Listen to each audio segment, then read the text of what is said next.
मेरे प्रिय आत्मन, सुना है मैंने एक खतरनाक तूफान में कोई नाव उलट गई थी। एक व्यक्ति उस नाव में बच गया और एक निर्जन द्वीप पर जा लगा। दिन, 2 दिन, 4 दिन, सप्ताह, 2 सप्ताह उसने प्रतीक्षा की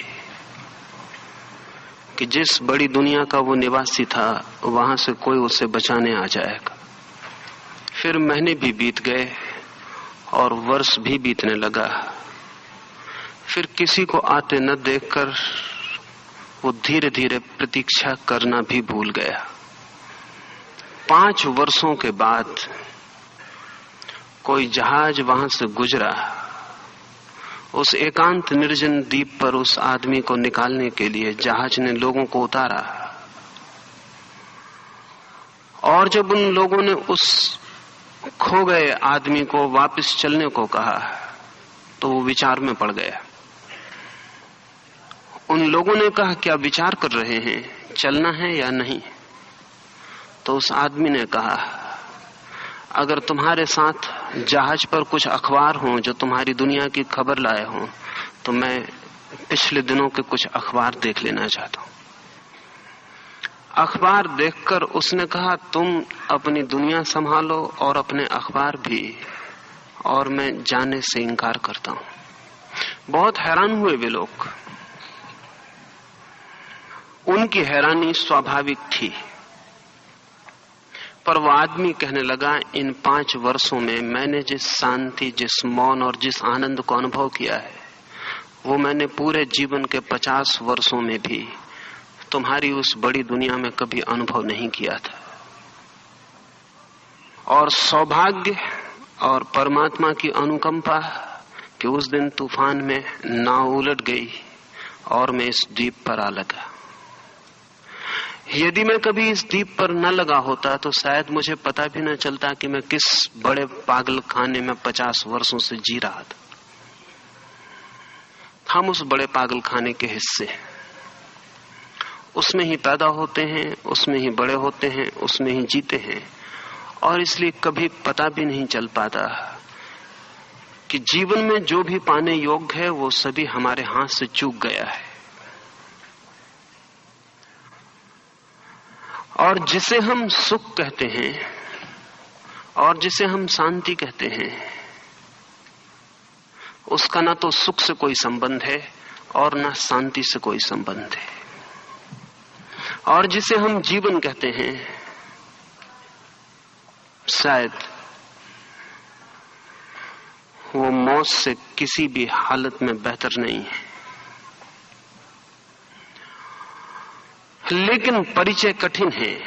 चारों ओर एक शोरगुल की दुनिया है, चारों ओर शब्दों का, शोरगुल का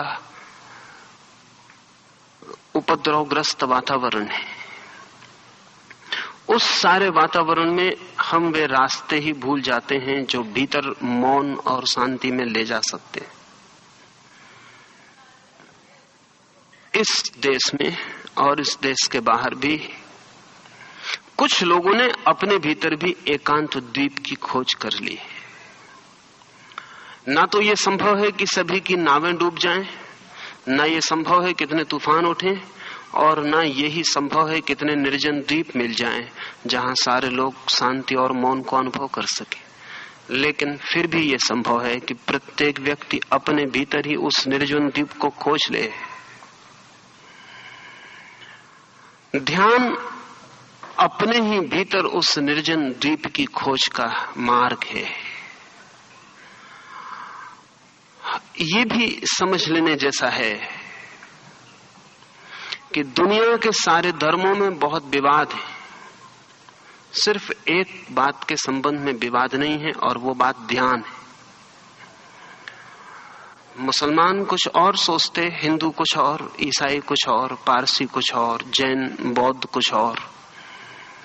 उनके सिद्धांत सबके बहुत भिन्न भिन्न हैं, लेकिन एक बात के संबंध में इस पृथ्वी पर कोई भी भेद नहीं है, और वो ये कि जीवन के आनंद का मार्ग ध्यान से होकर जाता है, और परमात्मा तक अगर कोई भी कभी पहुंचा है तो ध्यान की सीढ़ी के अतिरिक्त और किसी सीढ़ी से नहीं। वो चाहे जीसस, फिर चाहे बुद्ध, और चाहे मोहम्मद, और चाहे महावीर, कोई भी जिसने जीवन की परम धन्यता को अनुभव किया है, उसने अपने ही भीतर गहरे में डूबकर उस निर्जन द्वीप की खोज कर ली। इस ध्यान के विज्ञान के संबंध में 2-3 बातें आपसे कहना चाहूंगा। पहली बात तो ये कि साधारणतः जब हम बोलते हैं तभी हमें पता चलता है कि हमारे भीतर कौन से विचार चलते थे। ध्यान का विज्ञान इस स्थिति को, जब हम बोलते हैं तभी हमें पता चलता है हमारे भीतर क्या था, अत्यंत ऊपरी अवस्था मानता है। अगर एक आदमी न बोले तो हम पहचान भी ना पाएं कि वो कौन है, क्या है। सुकरात ने किसी आदमी से मिलते वक्त कहा कि तुम बोलो कुछ तो मैं पहचान लूं कि तुम कौन हो, तुम न बोलो कुछ तो पहचान बहुत मुश्किल है। इसलिए तो हम जानवरों को अलग अलग नहीं पहचान पाते, क्योंकि वे बोलते नहीं हैं, और मौन में सारी शक्लें एक जैसी हो जाती। शब्द हमारे बाहर प्रकट होता है तभी हमें पता चलता है हमारे भीतर क्या था। ध्यान का विज्ञान कहता है ये अवस्था सबसे ऊपरी अवस्था है चित्त की, सरफेस, ऊपर की परत है। हम नहीं बोले होते हैं तब भी पहले उसके विचार भीतर चलता है, अन्यथा हम बोलेंगे कैसे। अगर मैं कहता हूं ओम, तो इसके पहले कि मैंने कहा, उसके पहले मेरे भीतर ओंठों के पार और मेरे हृदय के किसी कोने में ओम का निर्माण हो जाता है। ध्यान कहता है वो दूसरी परत है व्यक्तित्व की गहराई की। साधारणतः आदमी ऊपर की परत पर ही जीता है, उसे दूसरी परत का भी पता नहीं होता। उसके बोलने की दुनिया के नीचे भी एक सोचने का जगत है, उसका भी उसे कुछ पता नहीं होता। काश हमें हमारे सोचने का जगत का पता चल जाए तो हम बहुत हैरान हो जाएं। जितना हम सोचते हैं उसका बहुत थोड़ा सा हिस्सा वाणी में प्रकट होता है। ठीक ऐसे ही जैसे एक बर्फ के टुकड़े को हम पानी में डाल दें तो एक हिस्सा ऊपर हो और नया हिस्सा नीचे डूब जाए। हमारा भी 9 हिस्सा जीवन का विचार का तल नीचे डूबा रहता है, एक हिस्सा ऊपर दिखाई पड़ता है। इसलिए अक्सर ऐसा हो जाता है कि आप क्रोध कर चुकते हैं तब आप कहते हैं कि यह कैसे संभव हुआ कि मैंने क्रोध किया। एक आदमी हत्या कर देता है, फिर कहता है, पछताता है कि कैसे संभव हुआ कि मैंने हत्या की, इन स्पाइट ऑफ मी। वो कहता है मेरे बावजूद ये हो गया, मैंने तो कभी ऐसा करना ही नहीं चाहा था। उसे पता नहीं कि हत्या आकस्मिक नहीं है, पहले भीतर निर्मित होती है, लेकिन वो तल गहरा है और उस तल से हमारा कोई संबंध नहीं रह गया।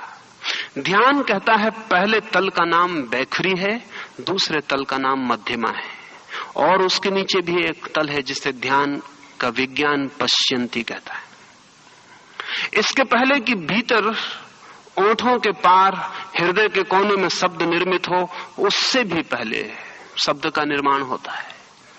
लेकिन उस तीसरे तल का तो हमें साधारणतः कोई भी पता नहीं होता, उससे हमारा कोई संबंध नहीं होता। दूसरे तक हम कभी कभी झांक पाते हैं, तीसरे तक हम कभी नहीं झांक पाते। ध्यान का विज्ञान कहता है कि पहला तल बोलने का है, दूसरा तल सोचने का है, तीसरा तल दर्शन का है। पश्यंती का अर्थ है देखना। जहां शब्द देखे जाते हैं, मोहम्मद कहते हैं कि मैंने कुरान देखी, सुनी नहीं। वेद के ऋषि कहते हैं हमने ज्ञान देखा, सुना नहीं। मूसा कहते हैं मेरे सामने 10 कमांडमेंट्स प्रकट हुए, दिखाई पड़े, सुने नहीं। ये तीसरे तल की बात है, जहां विचार दिखाई पड़ते हैं, सुनाई नहीं। तीसरा तल भी ध्यान के हिसाब से मन का आखिरी तल नहीं है, चौथा एक तल है जिसे ध्यान का विज्ञान परा कहता है। वहां विचार दिखाई भी नहीं पड़ते, सुनाई भी नहीं पड़ते। और जब कोई व्यक्ति देखने और सुनने से नीचे उतर जाता है तब उस चौथे तल का पता चलता है। और उस चौथे तल के पार जो जगत है वो ध्यान का जगत है। ये चार हमारी परतें हैं। इन चार दीवालों के भीतर हमारी आत्मा है। हम बाहर के परकोटे की दीवार के बाहर ही जीते हैं, पूरे जीवन शब्दों की परत के साथ जीते हैं और स्मरण ही नहीं आता कि खजाने बाहर नहीं है, बाहर सिर्फ रास्तों की धूल है और आनंद बाहर नहीं है। बाहर आनंद की धुन भी सुनाई पड़ जाए तो बहुत। जीवन का सब कुछ भीतर है, जड़ों में गहरे अंधेरे में दबा हुआ। ध्यान वहां तक पहुंचने का मार्ग है। पृथ्वी पर बहुत से रास्तों से उस पांचवी स्थिति में पहुंचने की कोशिश की जाती रही है और जो व्यक्ति इन चार स्थितियों को पार करके पांचवी गहराई में नहीं डूब पाता, उस व्यक्ति को जीवन तो मिला लेकिन जीवन को जानने की उसने कोई कोशिश नहीं की। उस व्यक्ति को खजाने तो मिले लेकिन खजानों से वो अपरिचित रहा और रास्तों पर भीख मांगने में समय बिताया। उस व्यक्ति के पास वीणा तो थी जिससे संगीत पैदा हो सकता, लेकिन उसने उसे कभी छुआ नहीं। उसकी अंगुलियों का कभी कोई स्पर्श उसकी वीणा तक नहीं पहुंचा। हम जिसे सुख कहते हैं, धर्म उसे सुख नहीं कहता, है भी नहीं। हम भी भली भांति जानते हैं हमारा सुख करीब करीब ऐसा है। मुझे एक छोटी सी कहानी याद आती। एक आदमी अपने मित्रों के पास बैठा है, बहुत बेचैन, बहुत परेशान, और ऐसा मालूम पड़ता है उसके भीतर कोई बहुत बहुत कष्ट, कोई भीतर वो बहुत पीड़ा को दबाए हुए। अंततः एक मित्र उससे पूछता है, इतने परेशान है, बात क्या है? सिर में दर्द है, पेट में दर्द है? उस आदमी ने कहा, नहीं, ना सिर में दर्द है ना पेट में दर्द, मेरे जूते बहुत काट रहे हैं, बहुत तंग हैं जूते। मित्र ने कहा, तो जूतों को निकाल दें, और अगर इतने तंग जूते हैं कि इतना परेशान कर रहे हैं तो थोड़े ठीक जूते खरीद लें। उस आदमी ने कहा, नहीं, ये ना हो सकेगा, मैं वैसे ही बहुत मुसीबत में हूं। पत्नी मेरी बीमार है, लड़की ने न चाहता था जिस व्यक्ति से उससे शादी कर ली, लड़का शराबी है, जुआरी है, और मेरी हालत दिवाले के करीब है। नहीं, मैं वैसे ही बहुत दुख में हूं। उन मित्रों ने कहा, आप पागल हैं, वैसे ही बहुत दुख में है तो इस जूते को तो बदल ही ले। उस आदमी ने कहा, इस जूते के साथ ही मेरा एकमात्र सुख रह गया है। तब तो वे बहुत चकित हुए। उन्होंने कहा, ये सुख किस प्रकार का है? उस आदमी ने कहा, मैं इतनी मुसीबतों में हूं, दिन भर ये जूता मुझे काटता है, सांझ जब मैं इस जूते को उतारता हूं तो मुझे बड़ी राहत मिलती। एक ही सुख मेरे पास बचा है, वो ये कि सांझ जब घर जाके मैं इस जूते को उतारता हूं तो बड़ी रिलीफ, बड़ी राहत मिलती। बस एक ही सुख मेरे पास है, और तो दुख ही दुख है। इस जूते को मैं नहीं बदल सकता हूं। जिसे हम सुख कहते हैं वो तंग जूते से ज्यादा सुख नहीं है, रिलीफ से ज्यादा सुख नहीं है। जिसे हम सुख कहते हैं वो थोड़ी सी देर के लिए किसी तनाव से मुक्ति है, नकारात्मक है, निगेटिव है। एक आदमी थोड़ी देर के लिए शराब पी लेता है और सोचता है सुख में। एक आदमी थोड़ी देर के लिए सेक्स में उतर जाता है और सोचता है कि सुख में।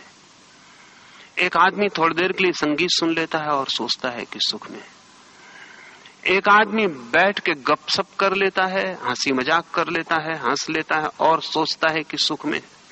ये सारे सुख तंग जूते को सांझ उतारने से भिन्न नहीं है। इनका सुख से कोई भी संबंध नहीं। सुख एक पॉजिटिव, एक विधायक स्थिति है, नकारात्मक नहीं। सुख छींक जैसी चीज नहीं है कि आपको छींक आ जाती है, पीछे थोड़ी राहत मिलती क्योंकि छींक परेशान कर रही थी। वो एक नकारात्मक चीज नहीं है कि एक बोझ मन से उतर जाता है और पीछे अच्छा लगता है। सुख एक विधायक अनुभव है, लेकिन बिना ध्यान के वैसा विधायक सुख किसी को अनुभव नहीं होता है।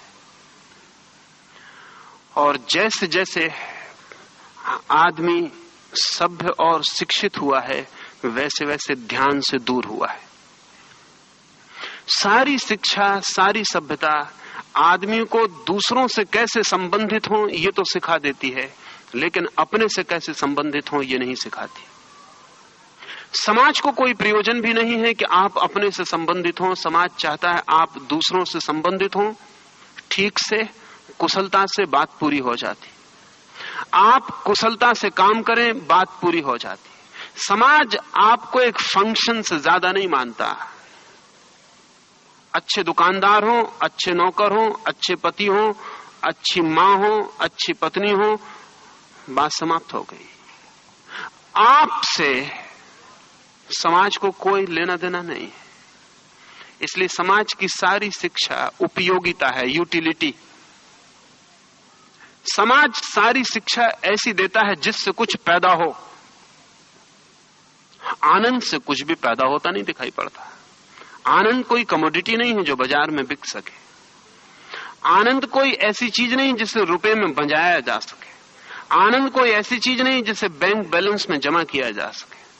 आनंद कोई ऐसी चीज नहीं है जिसकी कोई भी मूल्य, जिसकी कोई भी बाजार में कीमत हो सके। इसलिए समाज को आनंद से कोई प्रयोजन नहीं है। और कठिनाई यही है कि आनंद भर एक ऐसी चीज है जो व्यक्ति के लिए मूल्यवान है, बाकी कुछ भी मूल्यवान नहीं है। लेकिन जैसे जैसे आदमी सभ्य होता है, यूटिलिटेरियन होता है। सब चीजों की उपयोगिता होनी चाहिए। मेरे पास लोग आते हैं, वे कहते हैं ध्यान से क्या मिलेगा। शायद वे सोचते होंगे रुपए मिले, मकान मिले, कोई पद मिले। ध्यान से न पद मिलेगा, न रुपए मिलेंगे, न मकान मिलेगा। ध्यान कोई उपयोगिता नहीं है। लेकिन जो आदमी सिर्फ उपयोगी चीजों की तलाश में घूम रहा है, वो आदमी सिर्फ मौत की तलाश में घूम रहा है। जीवन की भी कोई उपयोगिता नहीं है। जीवन में जो भी महत्वपूर्ण है वो पर्पसलेस है। जीवन में जो भी महत्वपूर्ण है उसकी बाजार में कोई कीमत नहीं। प्रेम की कोई कीमत है बाजार में? कोई कीमत नहीं है। आनंद की कोई कीमत है? कोई कीमत नहीं है। प्रार्थना की कोई कीमत है? कोई कीमत नहीं। ध्यान की, परमात्मा की, इनकी कोई भी कीमत नहीं है। लेकिन जिस जिंदगी में अनुपयोगी, नॉन यूटिलिटेरियन मार्ग नहीं होता, उस जिंदगी में सितारों की चमक भी खो जाती है। उस जिंदगी में फूलों की सुगंध भी खो जाती है। उस जिंदगी में पक्षियों के गीत भी खो जाते हैं। उस जिंदगी में नदियों की दौड़ती हुई गति भी खो जाती है। उस जिंदगी में कुछ भी नहीं बचता, सिर्फ बाजार बचता है। उस जिंदगी में काम के सिवाय कुछ भी नहीं बचता। उस जिंदगी में तनाव और परेशानी और चिंताओं के सिवाय कुछ भी नहीं बचता। और जिंदगी चिंताओं का एक जोड़ नहीं है, लेकिन हमारी जिंदगी चिंताओं का एक जोड़ है। ध्यान हमारी जिंदगी में उस डायमेंशन, उस आयाम की खोज है जहां हम बिना प्रयोजन के, सिर्फ होने मात्र में, जस्ट टू बी, होने मात्र में आनंदित होते हैं। और जब भी हमारे जीवन में कहीं से भी सुख की कोई किरण उतरती है तो वे ही क्षण होते हैं जब हम खाली, बिना काम के, समुद्र के तट पर या किसी पर्वत की ओट में, या रात आकाश के तारों के नीचे, या सुबह उगते सूरज के साथ, या आकाश में उड़ते हुए पक्षियों के पीछे, या खिले हुए फूलों के पास, कभी जब हम बिना काम, बिल्कुल बेकाम, बिल्कुल व्यर्थ, बाजार में जिसकी कोई कीमत न होगी, ऐसे किसी क्षण में होते हैं, तभी हमारे जीवन में सुख की थोड़ी सी ध्वनि उतरती। लेकिन ये आकस्मिक, एक्सीडेंटल होती। ध्यान व्यवस्थित रूप से इस किरण की खोज, ये कभी होती है। ये ट्यूनिंग कभी हम विश्व के और हमारे बीच संगीत का सुर बंध जाता है, कभी। ठीक वैसे ही जैसे कोई बच्चा सितार को छेड़ दे और कोई राग पैदा हो जाए, आकस्मिक। ध्यान व्यवस्थित रूप से जीवन में उस द्वार को बड़ा करने का नाम है जहां से आनंद की किरण उतरनी शुरू होती, जहां से हम पदार्थ से छूटते हैं और परमात्मा से जुड़ते हैं। मेरे देखे ध्यान से ज्यादा बिना कीमत की कोई चीज नहीं है और ध्यान से ज्यादा बहुमूल्य भी कोई चीज नहीं है। और आश्चर्य की बात यह है कि ये जो ध्यान, प्रार्थना या हम कोई और नाम दें, ये इतनी कठिन बात नहीं है जितना लोग सोचते हैं। कठिनाई अपरिचय की, कठिनाई न जानने के अतिरिक्त और कुछ भी नहीं। जैसे हमारे घर के किनारे पर ही कोई फूल खिला हो और हमने खिड़की न खोली हो, जैसे बाहर सूरज खड़ा हो और हमारे द्वार बंद हो, जैसे खजाना सामने पड़ा हो और हम आंख बंद किए बैठे हो, ऐसी कठिनाई है। अपने ही हाथ से अपरिचय के कारण कुछ हम खोए हुए बैठे हैं जो हमारा किसी भी क्षण हो सकता है। ध्यान प्रत्येक व्यक्ति की क्षमता है, क्षमता ही नहीं, प्रत्येक व्यक्ति का अधिकार भी। परमात्मा जिस दिन व्यक्ति को पैदा करता है, ध्यान के साथ ही पैदा करता है। बच्चों में बूढ़ों से ज्यादा ध्यान होता, इसलिए बच्चों की जिंदगी में बूढ़ों से ज्यादा आनंद की पुलक होती। इसलिए बच्चों की आंखों में कुछ अलौकिक। बच्चे बोलते भी हैं तो जैसे मौन भीतर से बोलता है, बूढ़े बोलते भी हैं तो मौन से बचने के लिए। दो आदमी पास बैठते हैं तो इसलिए जल्दी से बात शुरू कर देते हैं कि कहीं मौन न घेर ले, कहीं चुप्पी बीच में ना आ जाए, अन्यथा कठिनाई होगी। फिर उस मौन को तोड़ना कठिन पड़ेगा। अगर पति पत्नी से थोड़ी देर न बोले तो खतरा है, पत्नी न बोले तो खतरा है। मौन थोड़ी देर आ जाए तो डर है, क्योंकि बीच में फिर मौन को तोड़ना बहुत मुश्किल हो जाएगा, उसे पिघलाना मुश्किल होगा। हम उसे आने ही नहीं देते, हम बोल बोल के मौन से बचते रहते हैं। बच्चे अगर बोलते हैं तो उनसे मौन बोलता है, बूढ़े अगर बोलते हैं तो सिर्फ मौन से एक एस्केप, एक पलायन। लेकिन हम बच्चों को जल्दी बूढ़े बनाने की कोशिश में लग जाते हैं। जब तक वे बच्चे रहते हैं तब तक भरोसे के योग्य नहीं रहते। जब तक वे बच्चे रहते हैं तब तक हमारी काम की दुनिया के हिस्से नहीं रहते। हम शीघ्र ही उन्हें जो परमात्मा से मिला है उसे तोड़ने, मोड़ने और अपने रास्तों में लगाने में तत्पर हो जाते हैं। इसके पहले कि बच्चा जान पाए कि क्या उसके पास था, हम उसे करीब करीब उससे अपरिचित कर देते हैं और उससे परिचित कर देते हैं जिससे वो जिंदगी भर परिचित रहेगा और अपनी मूल संपदा से अपरिचित रह जाएगा। ध्यान हमारा स्वभाव है, उसे हम जन्म के साथ लेके पैदा होते हैं और इसलिए बाद में ध्यान से परिचित होना कठिन नहीं है, क्योंकि कुछ जो हमारा है, जिसे हम केवल भूल गए हैं, विस्मरण किया है, उसे हम पुनः याद कर लेते हैं। स्मरण से ज्यादा नहीं है ध्यान, एक रिमेम्बरिंग। कुछ था हमारे पास जिसे हम भूल गए हैं और पुनः याद कर लेते हैं, इसलिए कठिन नहीं है और प्रत्येक व्यक्ति ध्यान में प्रविष्ट हो सकता है। ध्यान मंदिर से एक ऐसे स्थान का प्रयोजन है जहां किसी भी धर्म का, किसी भी मार्ग का और किसी भी तरह से सोचने वाला व्यक्ति वैज्ञानिक रूप से, साइंटिफिक विधि से ध्यान से परिचित हो सके और ध्यान में प्रवेश कर सके। इतना ही नहीं, ध्यान के मार्ग पर जो बाधाएं हैं उनसे परिचित हो सके वैज्ञानिक ढंग से। और ध्यान रहे, मैं जोर देकर कह रहा हूं वैज्ञानिक ढंग से, क्योंकि मंदिरों की कोई कमी नहीं है, मस्जिदों की कोई कमी नहीं, गुरुद्वारे बहुत हैं, लेकिन गुरुद्वारों की, मस्जिदों की, मंदिरों की भाषा और आज के आदमी के बीच कोई संबंध नहीं रह गया। ऐसा नहीं कि मंदिर जो बोलते हैं वो गलत बोलते हैं, और ऐसा भी नहीं कि मस्जिद में जो कहा जाता है वो गलत है, और ऐसा भी नहीं कि गुरुद्वारा जो संदेश लिए बैठा है वो गलत है। वे संदेश सब ठीक है, लेकिन भाषा उनकी इतनी पुरानी पड़ गई कि उससे आज के आदमी का कोई संबंध नहीं। आज कोई संबंध हो भी नहीं सकता।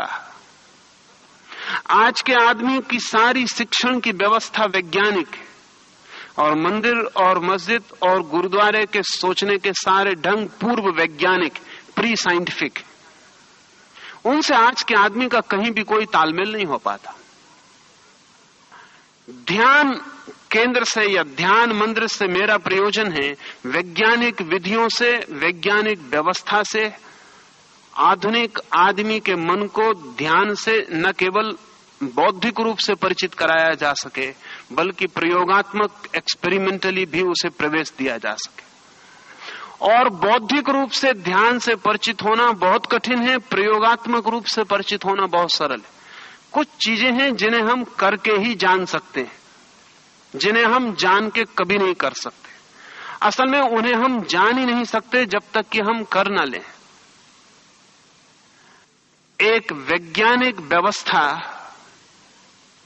जिससे प्रत्येक व्यक्ति आज की आधुनिकतम व्याख्या, भाषा, प्रतीकों में समझ पा सके, न केवल समझ पा सके बल्कि कर भी सके और ध्यान से परिचित भी हो सके।